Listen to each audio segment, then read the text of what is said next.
โอเคအားလုံးပဲမင်္ဂလာပါကျွန်တော်ဒီနေ့မှာကျွန်တော်ချစ်တဲ့ Manchester United ရှိရပေါ့နော်အဲ့တော့ခါကျတော့ဒီနေ့ကျွန်တော်တို့ United ဘက်မှာကလည်းကျွန်တော်တို့ရဲ့အားထားရတဲ့ Bruno Fernandes ပေါ့နော်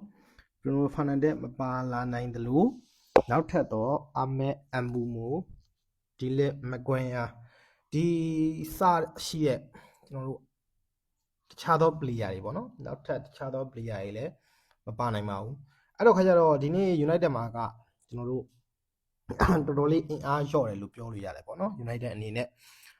Newcastle ဘက်မှာတော့ကျွန်တော်တို့ထွေထူးထူးမရှိပေမဲ့လည်း Newcastle ကတော့ဒီကျွန်တော်တို့အရှိမ Chelsea နဲ့ပေါ့နော် Chelsea နဲ့တော့ကအတိုင်းပါပဲအပြောင်းလဲလှုပ်လာဖို့ကျွန်တော်ရှိမယ်လို့တော့မထင်ဘူး Chelsea နဲ့တော့ကဆိုရင်လည်း Newcastle တို့ဒီသူတို့အမြင်ဘောတွေနဲ့ပေါ့နော်ကိုယ်ရအောင်ယူနိုင်ခဲ့ပေမဲ့လည်းဒီအနောက်ကပေါ့နော်အနောက်ကဒီပြဿနာလေးတချို့ကြောင့် Newcastle တို့ Chelsea ကိုတူတူကျသွားတယ်ပေါ့နော်ဒီအတိုင်းအတာမျိုးတော့ရှိတယ်ဆိုတော့လက်ရှိဒီဖွင့်လှစ်မှုအတိုင်းအတာနဲ့ပြောရမယ်ဆိုရင်တော့ဒီလက်ရှိဒီလူအတိုင်းအတာနဲ့ကြည့်မယ်ဆိုရင်ဒါကကျွန်တော်တို့မျှတမှုရှိတယ်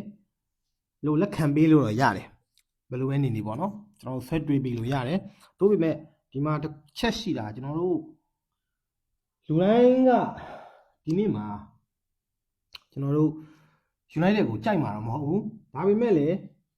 လူတိုင်းကြိုက်တဲ့နေရာတစ်ခုကတော့ရှိတယ်အဲ့ဒါကဘာလဲဆိုရင် United ကတေချာပေါက်ဂိုးရမယ်ပေါ့နော် Newcastle လည်းတေချာပေါက်ဂိုးရမယ်လူတိုင်းကြိုက်မဲ့နေရာကတော့ဂိုးအပေါ်ပေါ့နော်ဂိုးပေါ်တော့လူတိုင်းကြိုက်မယ်ဒါပေမဲ့ကျွန်တော်က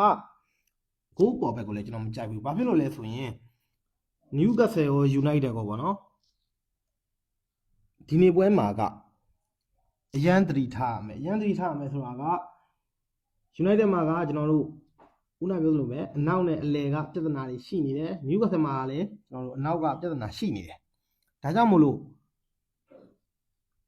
ဒီနှစ်သင်းသလုံးပေါ့နော်ဒီနေ့မှာဝုန်းနဲ့တော့ကျွန်တော်တို့ဖွင့်ပြီးတော့ကစားလာမယ်လို့တော့ကျွန်တော်မထင်ဘူး Newcastle ကလည်းဒီရမှတ်တေချာပေါက်မရရအောင်ယူมาဖြစ်တဲ့အတွက်အနေဆုံးပေါ့နော် Newcastle တို့ကအနေဆုံးတော့မကြကြအောင်အနေဆုံးကစားမယ်ဂိုးရပါရင်တော့မှ Newcastle တို့ဒီဂိုးပြန်မပေးရဖို့ရေးပေါ့နော်အနောက်ကိုနည်းနည်းလေးဖုတ်ခဲ့မယ်ဒီပုံစံအတိုင်းပဲသွားမယ်လို့တော့ကျွန်တော်မြင်တယ် United ဆိုရင်လည်းဒီပုံစံအတိုင်းပဲဘယ်လိုပဲဖြစ်ဖြစ်ဒီလိုပဲသွားကြမှာနှစ်သင်းသလုံးအဲ့တော့ကျွန်တော်ကဒီပွဲမှာဂိုးအောက်လေးကိုပဲညီကိုတွေအတွက်ရွေးချယ်ပေးကြပါတယ်အဲ့တော့ကျွန်တော်ရွေးချယ်မှုကိုအကြိုက်တူမှလိုက်ပါခဲ့ပါဒီလိုနေမျိုးကဘယ်သူမှမဆိုအကြိုက်ကကွဲလွဲနေနိုင်ပါတယ်အားလုံးပဲအဆင်ပြေကြပါစေ